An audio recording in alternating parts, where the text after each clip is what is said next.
यह कहानी एक छोटे से गांव के लड़के राजू की है, जो अपनी ईमानदारी और मेहनत से जीवन का महत्वपूर्ण सबक सीखता है। गांव के किनारे एक छोटा सा घर था, जिसमें राजू अपने माता पिता के साथ रहता था। राजू का परिवार बहुत गरीब था, लेकिन उनके पास एक बड़ा दिल था। राजू का सपना था कि वह बड़ा होकर अपने माता पिता को खुशहाल जीवन दे सके। उसके पिता उसे हमेशा सिखाते थे, बेटा, जीवन में ईमानदारी सबसे बड़ी संपत्ति होती है।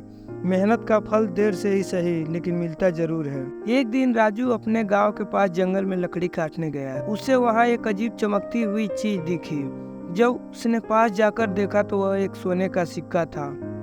राजू ने सोचा, यह सिक्का मेरा नहीं है, मुझे उस मालिक को वापस कर देना चाहिए। वह सिक्का लेकर गांव के मुखिया के पास गया। मुखिया जी ने राजू की ईमानदारी देखकर उसकी बहुत प्रशंसा की और बोले, तुमने बहुत ही नेक काम किया है। कुछ समय बाद गांव में एक बड़ा व्यापारी आया। वह बहुत धनवान था और उसे मुखिया ने कहा कि सोने का सिक्का उसका है। राजू ने बिना किसी हिचकिचाहट के सिक्का व्यापारी को दे दिया। व्यापारी ने राजू को ईमानदारी से प्रभावित होकर उसे कुछ सोने के सिक्के इनाम में देने की पेशकश की। व्यापारी ने राजू की मेहनत की ईमानदारी को देखकर उसे अपने व्यापार में शामिल करने का प्रस्ताव दिया। कुछ ही समय में उसकी मेहनत और ईमानदारी से वह व्यापारी का सबसे विश्वसनीय सहायक बन गया। उसकी स्थिति दिन ब दिन सुधरने लगी। इस कहानी से हमें यह सीख मिलता है कि जीवन में ईमानदारी और मेहनत का कोई विकल्प नहीं है। जो लोग ईमानदारी से जीवन जीते हैं, उन्हें देर से सवेर सफलता जरूर मिलती है।